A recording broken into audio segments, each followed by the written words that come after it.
El pequeño jardín público, triste y polvoriento, estaba casi desierto en aquella calurosa tarde de agosto, en medio de la amplia plaza rodeada de altas casas amarillentas, adormecidas por el calor. Tuta entró con el niño en brazos. En un banco a la sombra, un anciano delgado, perdido en un traje gris de alpaca, llevaba un pañuelo en la cabeza. Sobre el pañuelo, un pequeño sombrero de paja amarillento. Había arremangado diligentemente las mangas hasta las muñecas y leía un periódico. Al lado, en el mismo banco, un trabajador desempleado dormía con la cabeza apoyada entre los brazos de lado. De vez en cuando el anciano interrumpía la lectura y se giraba para observar con cierta angustia a su vecino, a quien el sombrero grasiento y tieso estaba por caérsele de la cabeza. Ese sombrero, quién sabe desde cuándo en equilibrio inestable, entre sostenerse y caer, empezaba a exasperarlo. Quería ponérselo bien o derribarlo con un dedo. Resoplaba. Luego echaba un vistazo a los bancos alrededor, por si encontraba alguno más a la sombra. Había solo uno, no muy lejos, pero en él estaba sentada una mujer mayor, de aspecto descuidado, que cada vez que él miraba abría la boca en un amplio bostezo, dejando ver la ausencia de sus dientes. Tuta se acercó sonriendo, despacio, de puntillas. Se llevó un dedo a los labios como señal de guardar silencio. Luego, muy suavemente, tomó el sombrero del durmiente con 2 dedos y se lo colocó de nuevo sobre la cabeza. El anciano observó todos esos movimientos con la mirada, primero sorprendido y luego ceñudo. «Con la debida gracia, señor», le dijo Tuta aún sonriente e inclinándose, como si el favor se lo hubiera hecho a él y no al trabajador que dormía. «Dale un vistazo a esta pobre criatura». «No», respondió de inmediato el anciano con irritación por motivos desconocidos y volvió la vista al periódico. «Vamos», suspiró Tuta, «Dios proveerá». Y se fue a sentar allí en el otro banco junto a la anciana descuidada, con la cual enseguida entabló conversación. Tuta tenía apenas 20 años. Era baja, de curvas pronunciadas y piel muy blanca. Su cabello, negro y lustroso, estaba partido en el centro, alisado sobre la frente y recogido en pequeñas trenzas apretadas en la nuca. Sus ojos, astutos y brillantes, destellaban con un aire casi desafiante. De vez en cuando se mordía los labios y su pequeña nariz respingada, ligeramente torcida, temblaba sutilmente. Comenzó a relatarle su desgracia a la anciana. Su esposo. Desde el principio la anciana le lanzó una mirada que dejaba claras las reglas de la conversación. Podía desahogarse, sí, pero engañarla no, nunca. ¿Estás casada? Estamos casados por la iglesia. Bueno, algo así. ¿Y entonces qué es? ¿No es mi esposo? No, mira, así no funciona. ¿Cómo que no funciona? Sabes que así no funcionan las cosas. Pues sí, la señora tenía razón. Eso no funcionaba. Aquel hombre llevaba tiempo queriendo deshacerse de ella y la había enviado a Roma para que intentara colocarse como nodriza. Pero ella no quería viajar allí. Sabía que ya era demasiado tarde, pues el niño tenía unos 7 meses. Había pasado 15 días en casa de un corredor, cuya esposa, en un intento por recuperar los gastos del alojamiento, finalmente se atrevió a proponer. ¿Entiendes? A mí. De la ira se le había ido la leche y ahora ya no tenía más, ni siquiera para su bebé. La esposa del corredor le había tomado los pendientes y también se había quedado con el paquete con el que había llegado del pueblo. Desde esa mañana estaba en la calle. «De verdad, Regresar al pueblo no era una opción. No podía ni quería hacerlo, pues su esposo no la aceptaría de vuelta. ¿Qué podía hacer mientras tanto con ese niño que la mantenía atada de manos? Era evidente que ni siquiera conseguiría trabajo como sirvienta. La anciana la escuchaba con desconfianza, ya que ella decía esas cosas como si no estuviera en absoluto desesperada. Es más, al repetir a menudo su «de verdad», sonreía. «¿De dónde eres?», le preguntó la anciana.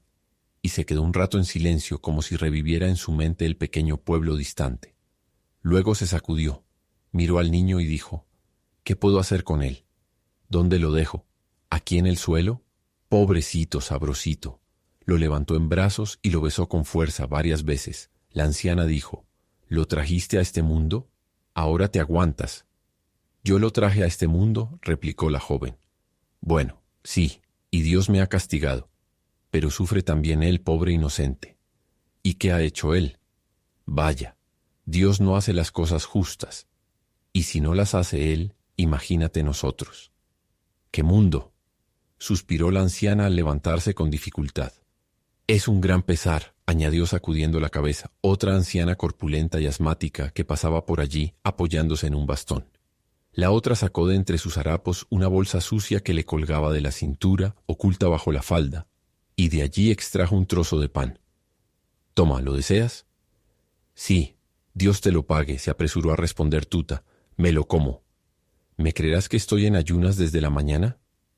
Partió 2 pedazos, uno más grande para ella, y el otro lo metió entre los delgados dedos rosados del niño, que no querían abrirse. «Comida. Buena, ¿eh? Una delicia. Comida, mucha comida». La anciana se fue, arrastrando los pies, acompañada de la otra con el bastón. El pequeño jardín ya se había animado un poco. El jardinero regaba las plantas. Pero ni siquiera con los chorros de agua querían despertar del sueño en el que parecían inmersos, un sueño de infinita tristeza, esos pobres árboles que se alzaban de los parterres escasos, adornados con cáscaras, cáscaras de huevo, pedacitos de papel, y rodeados de estacas y espinas aquí y allá inconexas o por un cerco de roca artificial en el que se excavaban los bancos. Tuta se puso a observar la fuente baja y redonda que se alzaba en el centro, cuya agua verdosa estancada estaba cubierta por un velo de polvo, que de vez en cuando se rompía con el chapoteo de alguna cáscara arrojada por las personas que se sentaban alrededor. El sol estaba a punto de ponerse, y casi todos los bancos ya estaban en sombra. En un banco cercano se sentó una mujer de unos 30 años, vestida de blanco. Su cabello rojo como cobre estaba despeinado y su rostro cubierto de pecas. Agobiada por el calor, intentaba apartar de sus piernas a un niño huraño, pálido como la cera, vestido de marinero. Miraba a su alrededor con impaciencia, entrecerrando los ojos miopes, como si esperara a alguien. De vez en cuando empujaba al niño tratando de que fuera a jugar más lejos, pero él no se movía, tenía la vista fija en Tuta, que comía pan. Tuta también los observaba con atención y de repente dijo: «Usted, señor, con la debida cortesía, si alguna vez necesita una mujer para hacer la lavandería o trabajar medio tiempo, estoy disponible, ¿no? Bueno». Luego, al ver que el niño enfermizo no apartaba los ojos de ella y no respondía a las repetidas invitaciones de la madre, lo llamó hacia ella. «¿Quieres ver al pequeño? Ven a verlo, cariño, ven». El niño, empujado violentamente por la madre, se acercó. Miró un rato al pequeño con los ojos vidriosos como los de un gato golpeado. Luego le arrebató el trozo de pan de la mano. El niño comenzó a llorar. «No, pobre niño», exclamó Tuta. «¿Le quitaste el pan? Está llorando ahora, ¿ves? Tiene hambre. Dale al menos un pedacito». Alzó la vista para llamar a la madre del niño, pero ya no la vio en el asiento. Estaba al fondo hablando agitadamente con un hombre corpulento y barbudo que la escuchaba distraído, con una curiosa sonrisa en los labios, las manos detrás de la espalda y el sombrero blanco echado hacia la nuca. Mientras tanto, el niño seguía llorando. «Bueno», dijo Tuta, «te quitaré yo un trocito». Entonces el niño también comenzó a gritar. Se acercó la madre, a quien Tuta con mucha amabilidad le explicó lo que había sucedido. El niño apretaba con ambas manos el pedazo de pan contra el pecho, sin querer cederlo, ni siquiera ante las exhortaciones de la madre. «¿Lo quieres de verdad? ¿Y te lo comes, Niní?», dijo la señora pelirroja. «No come nada, ¿saben? Nada. Estoy desesperada. Si al menos lo quisiera de verdad, será un antojo. Déjenselo, por favor». «Bueno, sí, con gusto», dijo Tuta. «Tómalo, cariño, cómetelo tú». Pero el niño corrió hacia la fuente y tiró allí el pedazo de pan. «Para los pececillos, Niní», exclamó entonces Tuta riendo. «Y esta pobre criatura mía que está en ayunas. No tengo leche, no tengo casa, no tengo nada.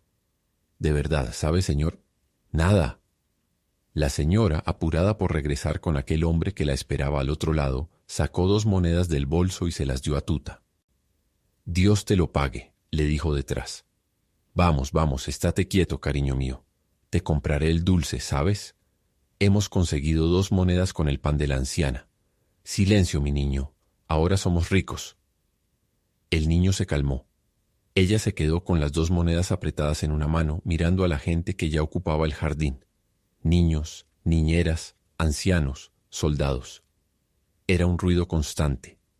Entre las niñas que saltaban la cuerda, los niños que se perseguían, los pequeños llorando en brazos de las cuidadoras que conversaban plácidamente entre ellas, y las cuidadoras coqueteando con los soldados, deambulaban los vendedores de altramuces, rosquillas u otras golosinas. Los ojos de Tuta a veces brillaban y sus labios se curvaban en una extraña sonrisa. ¿De verdad nadie quería aceptar que ella ya no sabía qué hacer ni a dónde ir?